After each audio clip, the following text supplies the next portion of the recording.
अस्सलाम वालेकुम कैप्रिकॉनियंस, मैं हारिस अज़मी प्रोफेशनल एस्ट्रोलॉजर आपकी खिदमत में हाज़िर हूँ एस्ट्रोलॉजिकल रिसर्चेस के साथ। अक्टूबर का पहला ही हफ्ता कैप्रिकॉनियंस के लिए कई तरह के नए टास्क, नए मिशंस एंड नए रिवॉर्ड्स खोल देगा। मैं कुछ चीज़ें बड़ी इम्पॉर्टेंट सी अगले कुछ मिनट्स में बयान करता हूँ ताकि कैप्रिकॉनियन नेचर वक्त को समझकर राइट डिसीजंस ले सके। पिछले हफ्ते ही मार्स 11th एंगल पर आ चुका था और this is a big event in astro sciences. Mars 11th angle का ही रिप्रेजेंटेटिव है। दैट मीन्स तमाम वो कैप्रिकॉनियंस जो लीडर टाइप हैं, लाइक पॉलिटिशियंस, फोर्सेस में हैं, मिलिट्री में हैं, किसी कंपनी को रन कर रहे हैं, स्टेक होल्डर्स हैं, उनकी से बड़ी स्ट्रॉन्ग है, उनके ऊपर जिम्मेदारियां बड़ी हैं, उन्होंने प्लान्स करने हैं, उन्होंने क्रिएशंस करनी है। So when the Mars in 11th angle, your creative skills, your management skills and your authorities easily enhance होगी। एंड इसी की वजह से ये दुनिया में जो बड़े बड़े फैसले, नए इत्तेहाद, एग्रीमेंट साइंस एंड फौजी इस्तिलाहात हो रही हैं, ये इस मार्स की वजह से ही हैं और ये और बढ़ेंगी क्योंकि ये 42 डेज तक के लिए अभी इधर ही सस्टेन करेगा। इसकी वजह से वर्ल्ड के नए कवानीन, कंपनीज़ के नए कवानीन, फोर्सेस के नए कवानीन, इवन इंडिविजुअल कैप्रिकॉनियंस में अपने ही प्लान्स पर नजर सानी करके नए कवानीन बनाने की तरफ रगबत होगी। ये मार्स के एडवांटेजेस है। और सोने पे सुहागा देखें कि अभी 6 अक्टूबर को मरकरी भी आपके इसी 11th एंगल पर आ जाएगा। पहले जो सिर्फ आप जोर दिखाकर अपने एग्रीमेंट्स कर रहे थे, अपनी ताकत दिखाकर या अपनी सलाहियत दिखाकर, अब उस सलाहियत और ताकत में अक्लो जहानत भी ऐड हो जाएगी, सॉफ्ट कम्युनिकेशन भी ऐड हो जाएगी, स्पीकिंग स्किल्स भी ऐड हो जाएंगी, मैजिकल एक्सप्लेनेशंस भी ऐड हो जाएंगी, डीप थिंकिंग भी ऐड हो जाएगी, पॉइंट टू पॉइंट डिसीजंस भी ऐड हो जाएंगे। डिसीजंस एक्यूरेट भी होंगे, एग्जैक्टिव भी होंगे, लॉन्ग लास्टिंग भी होंगे एंड सक्सेसफुल भी होंगे। इन दो प्लैनेट्स की कम्बिनेशन मुल्की सतह से, इंटरनेशनल सतह से मुल्की सतह तक और मुल्की सतह से फैमिली या कंपनीज की सतह से एंड देन इंडिविजुअल कैप्रिकॉन की सतह से सबको एडवांटेज देगी। This is a major golden season for the decisions, point to point, accurate and exactive. और फायदे सुने, कैप्रिकॉनियन की इन्वेस्टिगेशन टाइप की सेंस इंक्रीज कर जाएगी। कैप्रिकॉनियन के शकूक रिकवर कर जाएंगे एंड यकीन में बदलेंगे। मतलब लोगों की नीयतें जज करनी है, लोगों के साजिशें जज करनी है, या तो पक्का पता लग जाएगा या शक करना छोड़ देंगे। कैप्रिकॉनियन का टाइम का ज़िया, वेस्ट ऑफ टाइम ख़त्म होने लगेगा। वो अपने हर दिन को घंटों के एतबार से प्लान करना शुरू कर देंगे because of their busy schedule. Capricornian के लिए बेटर डिसीजन लेना आसान होगा। डिसीजन तो वो पहले भी लेते हैं, Capricornians are leader always, but better decisions. And lastly कि उनकी ज़िंदगी में रूटीन थिंकिंग, रूटीन प्लानिंग के अलावा हालात की demand, the right word is demand of the situation, उन्हें मजबूर करेगी नई प्लानिंग्स की तरफ।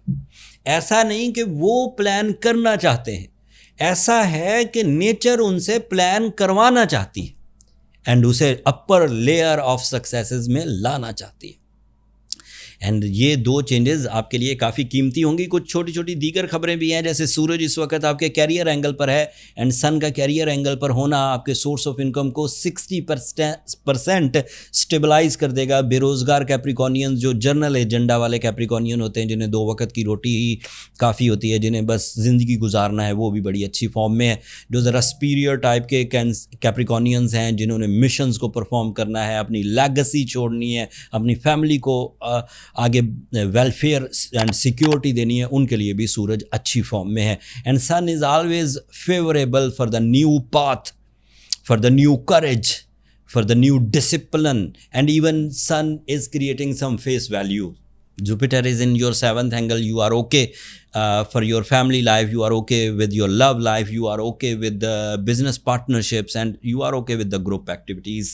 Saturn retrograde है, ruling planet है, retrograde है, तो कुछ कमी रहेगी, बट 28 नवंबर तक ये retrograde ही रहेगा. जो लोग इस वक्त मार्स, जो कैप्रिकॉर्नियन, मार्स मरकरी की support, Venus and sun, Venus के बारे में एक और खबर बताऊं. वीनस इस वक्त आपके 9th एंगल पर है. अगले हफ्ते ये 9th एंगल पर नहीं होगा और ये इससे भी ताकतवर एंगल पर होगा. एंड लेकिन वो अगले हफ्ते में एग्जिस्ट करता है. अगले हफ्ते वाली वीडियो भी बड़ी ही कमाल की और मुफीद होने वाली है कैप्रिकॉर्नियंस के लिए. So first week of October Mercury और मार्स की वजह से एंड सन की वजह से, second week of October Venus और फुल मून की वजह से, third week of October change of sun position उसकी. अब आप लगातार मेजर चेंजेस देखेंगे कैप्रिकॉर्नियन, थोड़ा तैयार रहिए. जिसने भी तब्दीलियों को कबूल कर लिया वो तब्दीलियों की जद में नहीं आता, वो तब्दीलियों पर सवारी करता है और अपनी मर्जी से डाल लेता है. और अगर तब्दीलियां हैमर की तरह माथे में आकर लगें, पता भी नहीं मुझे क्या करना है और बस हथौड़ा लग गया, फंस जाएंगे आप. अगर पहले से प्रिपेयर हों. एस्ट्रोलॉजी का मकसद क्या है? The analysis before time. और क्या मकसद है इसका? आप कल की, आप सर्दियों की, आप 6 महीने बाद होने वाले एग्ज़ाम्स की जो प्रिपरेशंस करते हैं, यही वो फिक्र पैदा होती है कि मेरा एक इवेंट आने वाला है और मुझे उस इवेंट की प्रिपरेशंस करनी है. एस्ट्रोलॉजी टाइम बिहेवियर के बारे में थोड़ी सी राय दे देती है. इंसानों ने इतने 100 सालों में बस इतना ही समझा है कि ये आपकी इमोशंस, डिसीजंस, एग्रीमेंट्स, रिलेशंस पर क्या असर डालते हैं, वो थोड़ा सा हम बयान कर देते हैं एज अ एस्ट्रोलॉजर. एंड जो अक्लमंद होते हैं वो इतनी सी इन्फॉर्मेशन से अपनी ज़िंदगी के बड़े बड़े डिसीजंस अच्छे अंदाज से ले लेते हैं. And this is a courage by the creator कि आपको पहले से अंदाज़ा हो जाए कि सूरज की किरणें कब आपको फ़ायदा पहुंचाएंगी. आपको पहले से अंदाज़ा हो जाए कि रात कब छा जाएगी और मुझे कब अपने काम ख़त्म करके अपनी मंजिल, अपनी घरों की तरफ लौट जाना चाहिए. बस यही बातें बताने के लिए एज अ एस्ट्रोलॉजर आपके सामने आता हूँ. That's all. जो कैप्रिकॉर्नियन इस सिचुएशन में अपने आप को स्मूथ फील करें, सक्सेसफुल फील करें, रिस्पेक्टफुल फील करें, they are strong Capricornian. There is no need for any type of remedies and any type of compulsions. But ऐसे कैप्रिकॉर्नियंस जो घरेलू ज़िंदगी में, रिलेशनशिप में उलझे हुए हों, मूड प्रॉब्लम्स हो, हेल्थ क्राइसिस हों, लैक ऑफ रिसोर्सेज हों, डिसीजन लेने को दिल ना करता हो, लोगों से मिलने की गुंजाइश ना हो उनके पास, उन कैप्रिकॉर्नियंस को सूरह शम्स की तिलावत दिन में 5 दफ़ा करनी चाहिए. ब्लू सफ़ायर पहनना चाहिए. रेट्रोग्रेशन ऑफ सैटर्न के लिए काफ़ी अफेक्टिव रेमेडी है. और अगर ऑलरेडी ब्लू सफ़ायर पहना हुआ है और चीज़ें अभी भी स्मूथ नहीं हो रही इतने अच्छे टाइम में भी और रेमेडी, तो फिर अपने बर्थ चार्ट कैलकुलेशंस की तरफ जाएं. हमने देखा है सम टाइम कैप्रिकॉर्नियन अपने से बहुत, अपनी सलाहियतों से बहुत बड़े मिशंस में हाथ डाल लेते हैं, बाद में फिर पछताते हैं. चेक करने के लिए कि आपकी स्ट्रेंथ क्या है, आपके जो टारगेट्स हैं वो भी वो आप एलिजिबल भी हैं उसके लिए, वो बर्थ चार्ट से पता चलता है. बर्थ चार्ट के लिए ये नंबर नीचे चलते रहते हैं. ये व्हाट्सएप नंबर हैं कैप्रिकॉर्नियंस. इस पर कॉल ऑब्लाइज नहीं होती. आप छोटा सा एक मैसेज करें कि हमें अपनी कैलकुलेशंस के लिए टाइम चाहिए, तो मेरा स्टाफ आपको गाइड कर देगा. That's it. अगले हफ्ते Venus new angle productive and full moon for the emotions and that is also productive. So अगली वीडियो और अच्छी होने वाली है, मिस मत करिएगा. अगले हफ्ते तक के लिए इजाज़त. दुआओं में याद रखिएगा. चैनल को ज़रूर सब्सक्राइब कर लीजिएगा. ये मेरी 2 दरख्वास्तें हर वीडियो के एंड पर रहती हैं. अगले हफ्ते तक के लिए अल्लाह ने के बाद.